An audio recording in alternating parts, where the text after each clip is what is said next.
Hey pals, how are you doing? Do you like dinosaurs? I like dinosaurs, so let's talk about dinosaurs because what else would we talk about?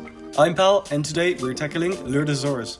But before we get into this weird mess mashup of a dino, be sure to subscribe to not miss any future freaks I'll talk about. Now, let's get into the video.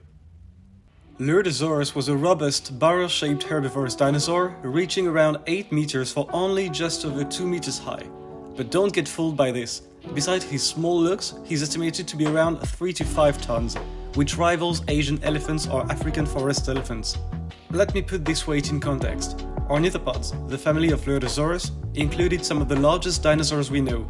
For land animals, the biggest ornithopods were only outclassed by the massive sauropods.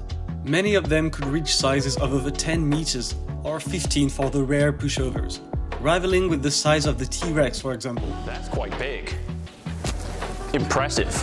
Yet, despite being noticeably smaller, our 8x2 Lurdusaurus reached around the same weight as them, so he was definitely a dense chunky boy.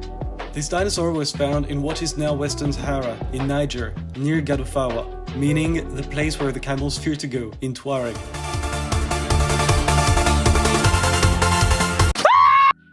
They must have a sixth sense knowing the kind of beast that roamed this place more than 100 million years prior. Lurdusaurus lived during the early Cretaceous in the late Aptian stage around 115 million years ago, in the Elras Formation. This locality was very different than today. It was located closer to the equator, so the climate was much more kind, allowing the development of lush floodplains with rivers and marshes, surrounded by tropical rainforests, similar to what we see in today's Amazon and Congo rivers, for example.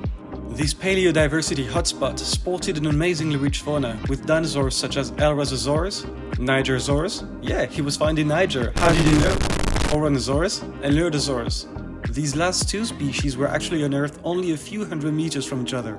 There were also theropods like Cryptops, a relative of Carnotaurus, Suchomimus, a relative of Spinosaurus, Eocarcharia, a relative of Carcharodontosaurus, and Aphromimus, a noasaurid, a small group close cousin of abelisaurids. Many other vertebrates were also found here, such as crocodilians, including the impressive 10-meter Sarcosuchus, and also sharks, turtles, and fishes. Ornithopods were very diverse and were found all around the globe. Iguanodontids follow the same pattern. However, Africa is one of the least represented places when it comes to ornithopods in general. Thus, having a beautifully preserved specimen like him from this place could teach us a lot. Lurdusaurus is known from a not so well preserved skeleton, but gave us enough info to know it belongs to the same group as the famous European dinosaur Iguanodon. Let's talk phylogeny in 1 minute.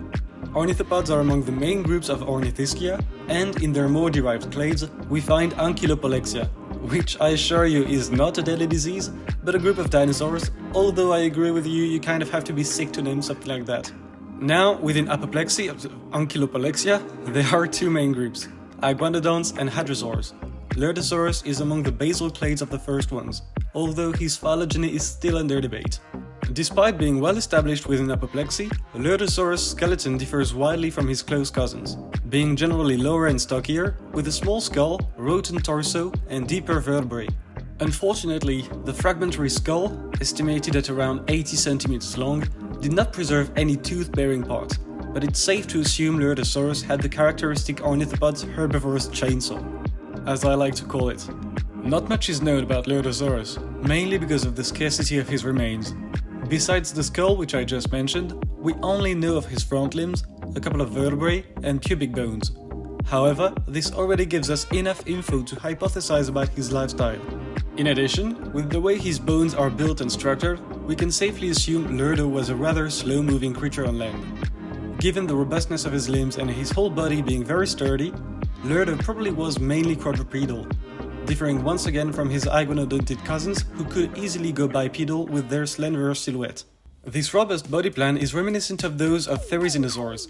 Check out my video on Terry if you haven't, he's great. Or ground sloth when thinking about terrestrial animals. But his powerful limbs, low stature, and general chunkiness can be more closely regarded as the equivalent of a Cretaceous hippo.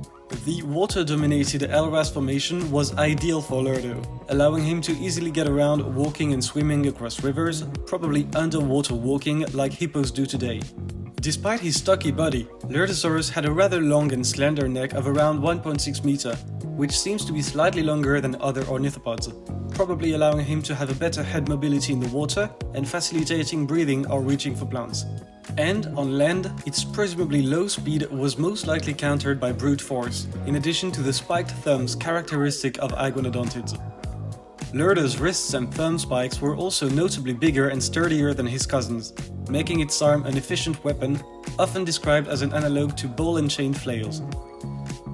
Also, his foot bones lack solid contact with each other, suggesting the presence of a fleshy pad that supported most of the weight. Lurdusaurus was, and still is, a very underrated dinosaur. His tragic story began when, after being discovered in 1965, he had to wait over 2 whole decades to have someone write about him. All that to be in a local unpublished thesis. Stop! It's time to stop, okay? Before finally being given a formal name in a formal paper after another 10 years. Okay. But only briefly, without much description. Despite having really cool unusual characteristics that makes him so much cooler than some of his relatives. You really gotta feel bad for the guy.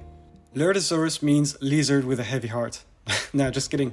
It means heavy lizard, and his species name, Arenatus, means sandy, which seems appropriate for a heavy dino found in the desert. That checks out. This dino was so weird looking, having an elongated neck like a sauropod-like Iguanodon, a body structure similar to ceratopsians or ankylosaurs, and the lifestyle of a hippo. That must have been quite something to see.